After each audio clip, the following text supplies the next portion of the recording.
Kallid lapsed, siin on üks pronksist tüdruk. Palun vaadake teda. Ta on just nii vana kui teie siis, kui te kooli lõpetate. Tema on praegu välja liugemas kooli uksest. Kui ta on selle kooliaja jooksul leidnud selle võlupeegli, teinud tööd, arendanud oma annet, siis ta teab, kuhu minna. Valikud tema ees on lahti. Kogu maailma tuuled on tema juustes ja kleidis. Ja just sellepärast on teil kõikidel vaja teha üks väga oluline valik. See valik on, mis või kes on teie jaoks Eesti. Kas on midagi, mille väärtust on võimalik välja arvutada lihtsa aritmeetilise tehtega, löön plussid ja miinused kokku, kui plussid jäävad peale, jään võib-olla siia, kui ei jää, tõmban kuskile mujale, kus võib-olla plusse rohkem on.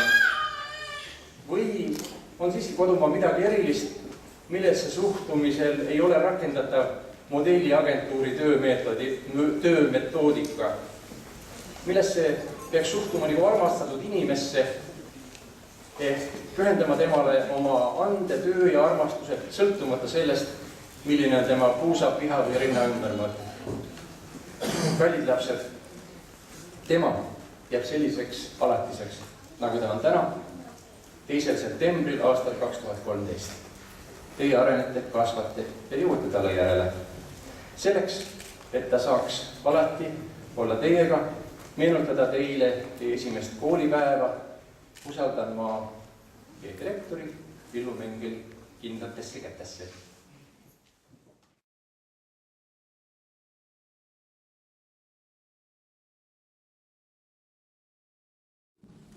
Kallis koolipere, austatud külalised ja lapsevanemad. Eesti rahval on päris pikk tee valikute ja otsustuste läbi jõutud siiamaani, et iseseisvus ja rahvavabadus on säilinud.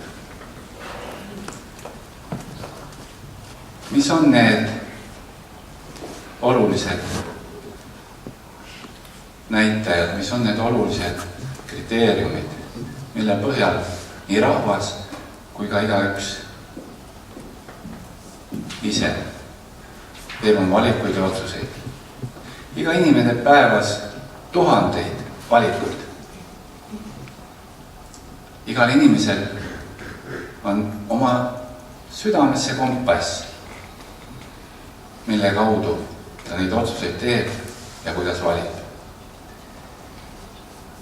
Ja selleks, et seda kompassi häälde panna, on vaja endale esitada 3 olulisele küsimusele leida vastus.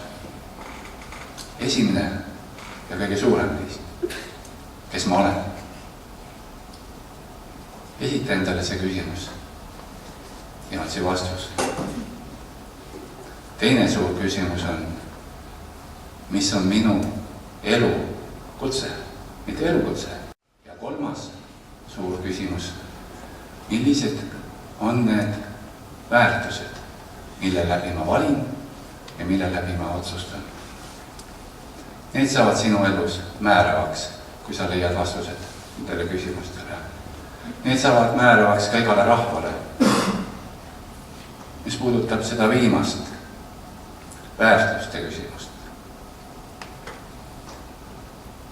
Siis kui ringi vaadata, mis praegult Eestimaal toimub, siis tundub nii, et need väärtused, mis on igavesed, on ära unustatud ja tormatakse selliste ajutiste väärtuste järgi. Selle kohta poetess on öelnud, et see on olukord, kus vaim on vardas ja ärg vändab.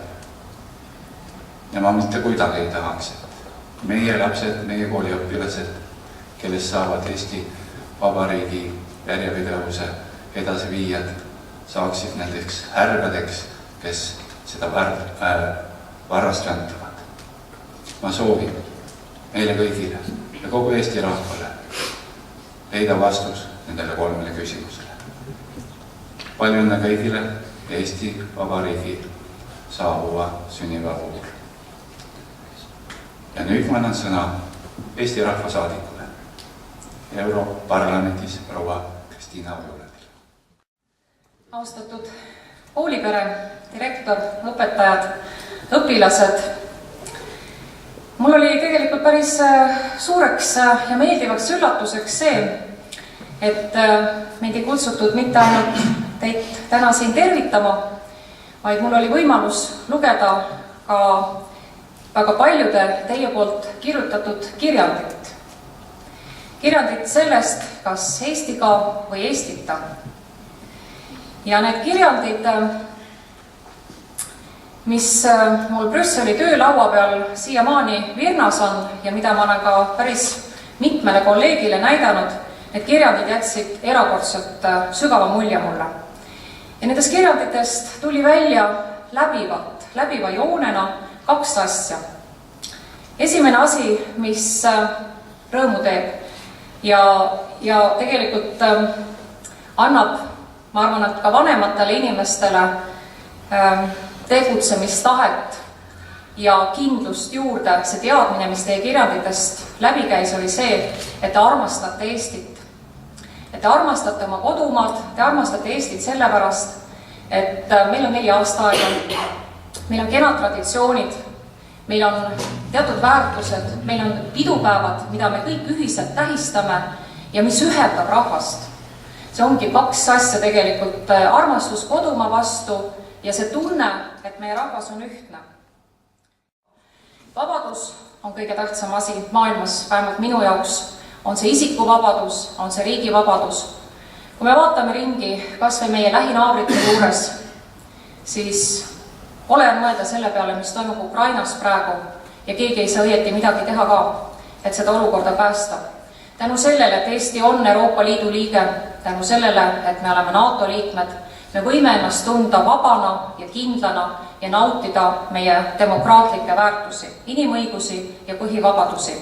Head noored, armas koolirahvas, ma soovin läheneva vabariigi aastapäeva puhul kindlasti teile palju õnne ja noortele kindlasti seda, et teil läheks elus hästi ja et te armastaksite Eestit ja et te jääksite Eestisse.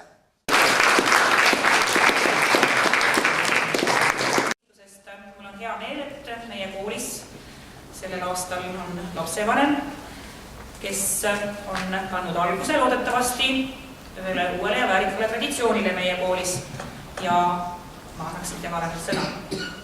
Hillar Viks, palun. Kallis koolipere, lugupeetud proua Ojuland, pean kohe alustuseks ütlema, et kirjandivõistlus ületas minu ootusi. Ta ületas ootusi nii heas kui halvas, nii selles, mis seal oli, kui selles, mis seal ei olnud. Ja ma alustaksin sellest, mida seal ei olnud, mida ma kartsin, aga ei olnud. Ja see on nimelt see, et ei olnud, ma kartsin, et seal tuleb midagi nende anonüümsete netikommentaariumite stiilis vihast lahmimist, rumalat vihast lahmimist ei olnud. Aitäh selle eest. Teiseks, mida seal ei olnud seda nõnda nimetatud elevandi ja pimedate sündroomi. Teate seda lugu? Pimedatel paluti kirjeldada elevanti, üks läks siis embas jalga, teine katsus lonti, 3. kõrva, 4. võhka ja kõik siis kirjeldasid seda elevanti vastavalt sellele, mida nemad siis tunnetasid. Ja ei saanud aru, miks see teine, kes seal siis seda lonti katsub, ei saa aru sellest tõest, mida mina sellest jalast saan. Ilmselge, eks ole. Nii. Ja niimoodi nad siis kirjeldasid seda osa tervikust, tervikupilti kelleltki polnud ja kui neil oli selle elevandi suhtes siis veel materiaalseid või emotsionaalseid huvisid, siis tõenäoliselt nad läksid oma vahel kõvasti tülli, nii nagu Öine Vahtkond ja Eesti Riik 7 aastat tagasi. Seal olid siis nendeks erinevateks elementideks, mida tunnetati, lihtsalt erinevad infokanalid, eriline kultuuriline, ajalooline taust. Nii, aga ma ei algatanud seda kirjandivõistlust mitte selleks, et otsida talente, vaid selleks, et uurida Eesti elu. On niisugune mõtteterakene, väga hea mõte minu meelest, et sa saad juhtida seda, mida sa saad mõõta. Ja praegu tegelikult teie kirjandite alusel me tegeleme sellega, et me mõõdame ja uurime Eesti tulevikku. sest meie tänased mõtted on homsed teod ja me kõik mõjutame Eesti tulevikku nii sellega, mida me teeme, kui sellega, mida me tegemata jätame. Nii, kui teie kirjandid olid muude Eesti elu tahkude suhtes tasakaalustatud ja erinevatest aspektidest seda vaatavad, uurivad, kirjeldavad, siis mis puudub riigi valitsemisse, siis te olite täiesti halastamatud. Nii, ja ma loeksin siit ette lõigu Sanna Aleksandra Šahkai kirjandist. Inimestel on saanud villand sellest, kuidas meie riiki juhitakse. Meie riigikogu on korrumpeerunud. Riigikogulased kasutavad ära oma positsiooni, et endale raha tasku pista. Nii, kuna taolisi mõtteavaldusi oli rohkem, proua Jõuland naeratab ära tundvalt, siis mulle tuletas meelde ühte vana mõistujuttu. Ja mõistujutt oli siis selline, et oli keegi pahane vana Rooma riigiala ütelnud suurele Caesarile, et kuule Julius, vaata, missugused su ametnikud on, kohavargad ja korrumpeerunud riigivargad ja parasidid, laiskvorstid. Miks sa neid minema ei aja? Noh, vastanud siis Caesar, et sa tead, ma käisin täna hommikul turul. Näed, Kerjus istub, haavu täis, haavad kärbsid täis, ajasin kärbsed minema. Ja kas ma sain siis tänu kaugel sellest? Mis sa nüüd tegid, hüüdis Kerjus. Uued tulevad ja need on veel näljasemad. Nii et, kas igavene probleem? Ma arvan, et ta siiski ei ole igavene probleem ja ma arvan, et suur juht jättis midagi ütlemata. Ja ütlemata ta jättis seda, et temal on üks suur ja mahukas seif, kus sees on kõikide ametnike toimikud, kus toimikutes on kirjas, millega keegi vahele on jäänud. Ja kui keegi neist ametnikest suvatseb mingisugust ebalojaalsust ilmutada suured Caesari suhtes, siis Julius võtab selle toimiku, vaatab järele ja kiiresti leitakse vajalik paragrahv. Ja seda ametnikud teadsid. Nii hoiti nõukogude ametnikkonda kontrolli all ja värbati nuhke ja koputajaid. No aga õnneks meie enam vana Rooma riigis ega nõukogude riigis ei ela. Ja vaadates Põhjamaade ühiskonnakorraldust, ma arvan, et probleem on siiski likvideeritav. No ja mis rääkida siis sellest, et meil on ju lausa suured lootust, proua Jõuland on teie kirjanditega kursis, kõigi puudustega teeb ruttu uue partei ja naks-naks see lahendab kõik probleemid. Nii. Nüüd märksõnadest.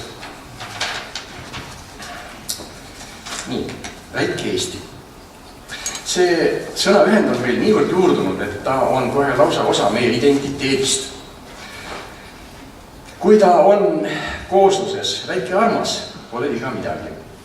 Aga kui ta muutub eneseõigustuseks meie tegemata jätmistele ja saamatusele, no siis ma arvan, et tuleb ikka endale ausalt otsa vaadata ja tunnistada, millest tegelikult vead on. Iga kord, kui ma kuulen sõnapaari väike Eesti, siis minus kripeldab uudishimu, et huvitav, kas Albaania, Taani, Holland, Belgia, Iisrael, mille territoorium on vähem kui 46% Eesti maast, ka igal võimalusel meelde öelda, kui päikele maika on. No ja Luksemburg ja Monaco peaksid puhta pisaratesse huppuma oma pisiduse pärast. Nii.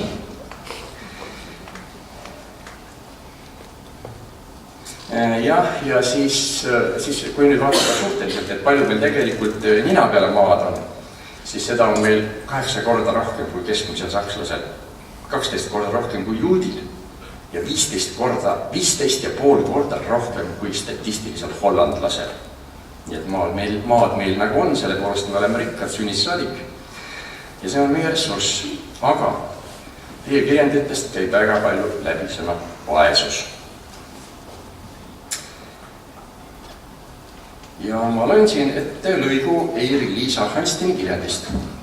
Sageli võrreldakse meie elu teiste riikidega. Hinnad on juba küllaltki sarnased, kuid palgad on Eestis kordades väiksemad. Kas ülekohus? See ei olnud tema tekst. Miks on siis niimoodi, et kuidas see võimalik on? Et mõlemast toodetakse, eks ole, hinnad on sarnased, aga palgad on palju väiksemad.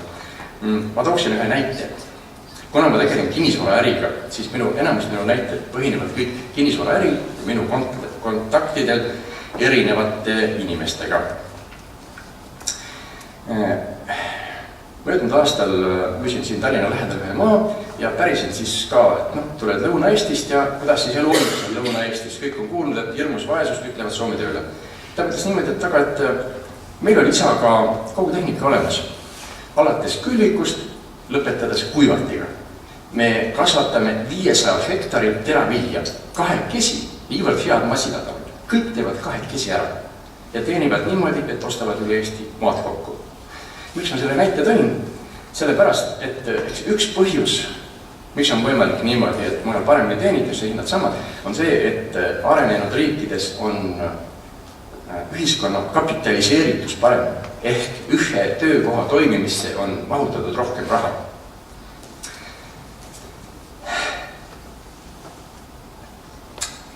Nii. Siis mida samuti kirjendades kahjuks ei olnud teil mõtlemist iseenesest kui ettevõtjast. Ikka domineeris seal vaene inimene, kellel ei ole tööd ja kes saab kehva palka, aga mis sa teed, kui olukord on ju selline, et üks kaubakonteiner Austriast kohale tuua siia või tuua ta Aasiast, kuluvahe on väike, aga seal teadupoolest on 100 miljonit kätepaare, kes on valmis kausi riisi eest päev otsa lihtsalt tööd tegema. Nii et meie šants on ainult ajud. Ja muidugi ka meie maa, mis annab meile lahkelt nii toitu kui maapõu, maavarasid, ma mõtlen just ehitusmaterjali, energiat ja nii edasi. Ja kui me vaatame siin aknast välja, vaatame seda pilvist taevast, siis mõni kõrbepoeg tõstaks selle koha peal käed taeva poole ja ütleks, oi, kuidas Allah teid armastab, ta annab teile nii palju puhast vett. Nii.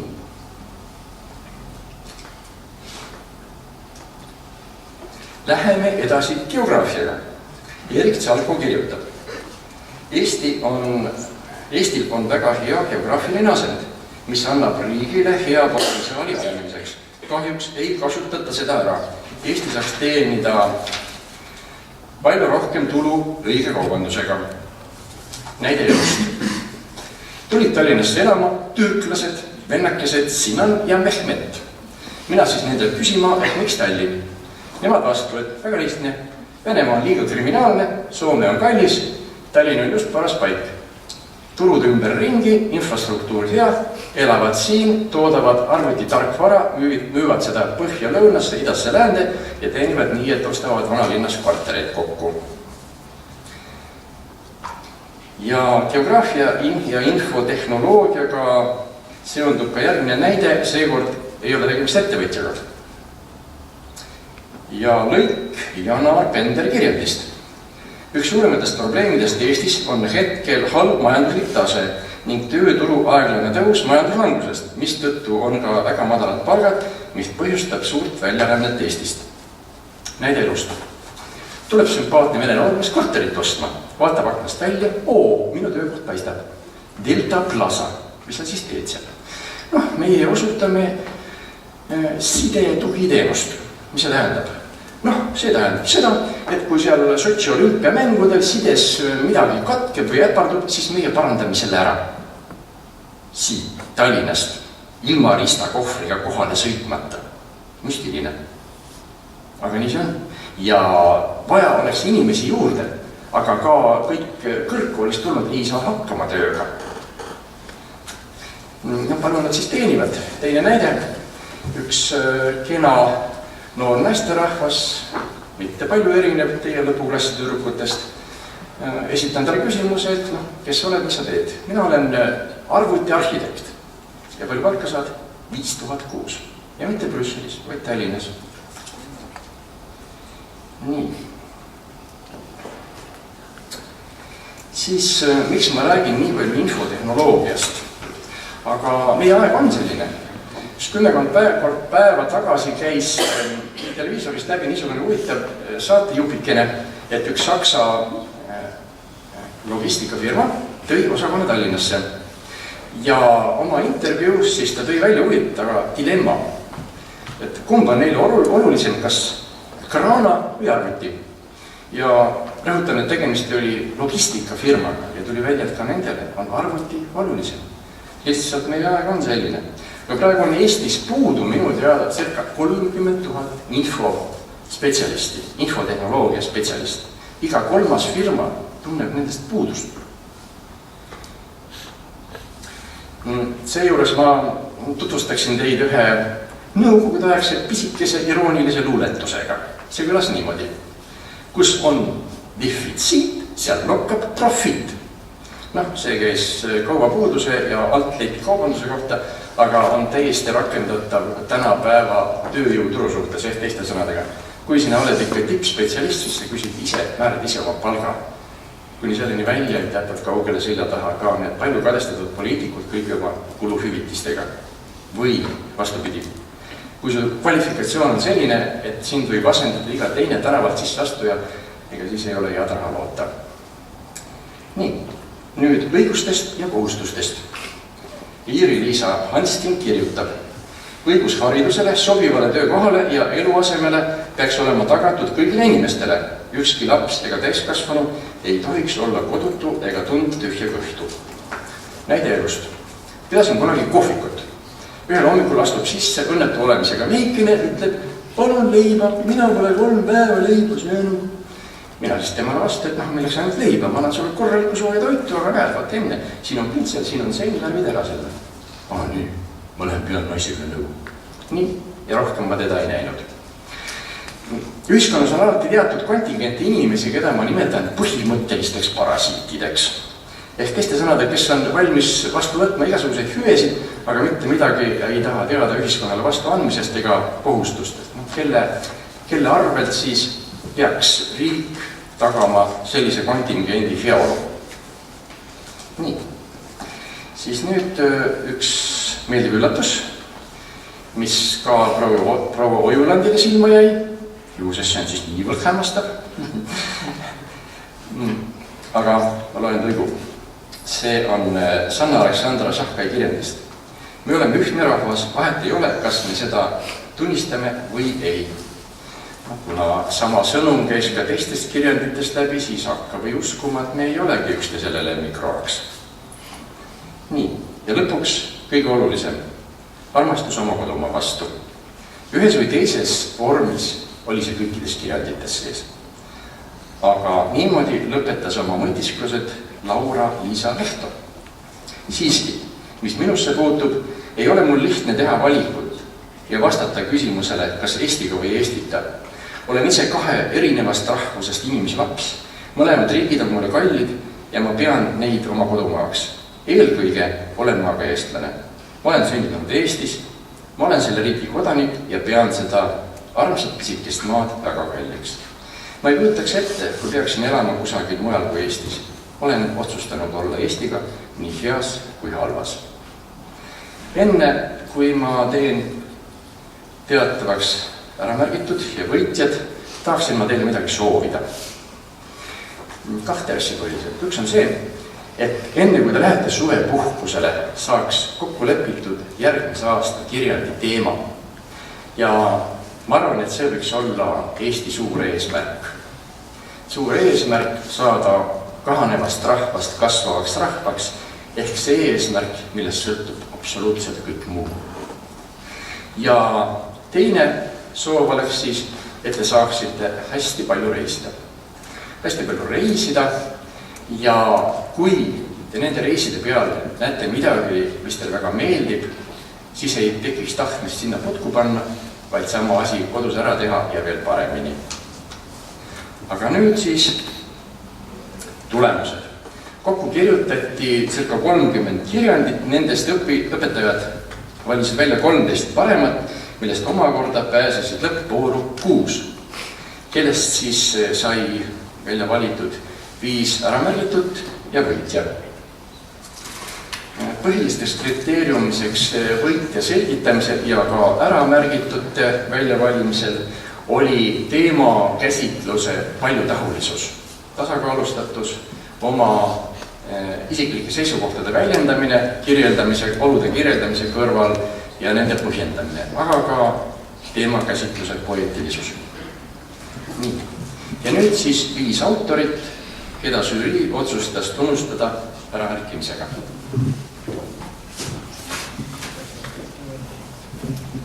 Marliin Vares.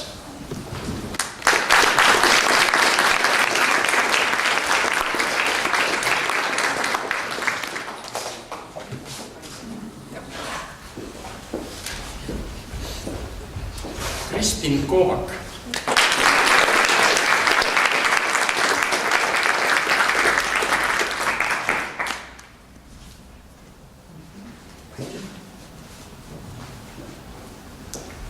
Grete Tölpt.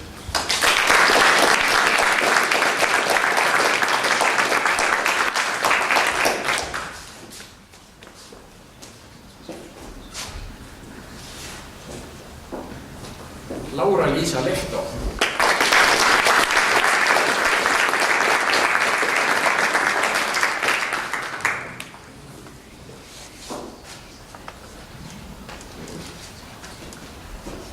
Iiri-Liisa Hanskin.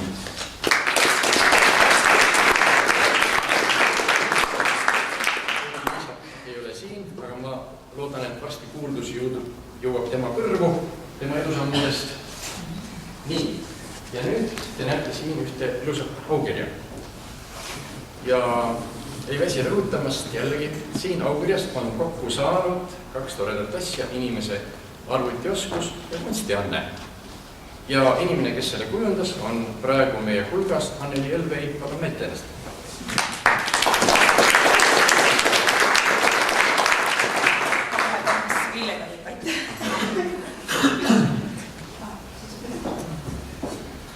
Ja 2014. aasta kirjandivõistluse võitja on Sanna Aleksandra Sahkai.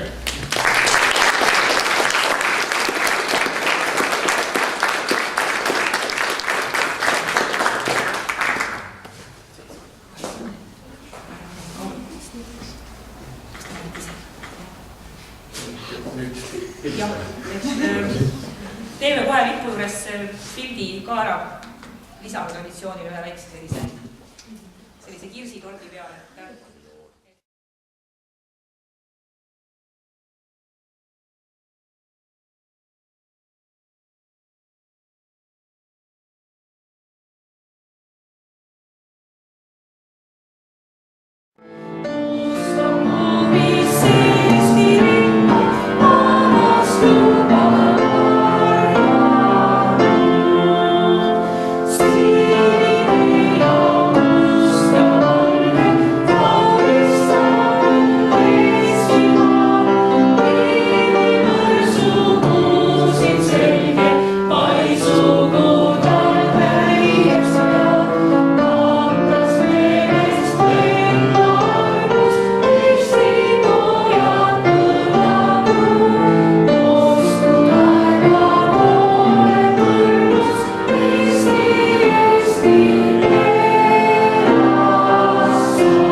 Aga ma arvan, et see ei ole tegelikult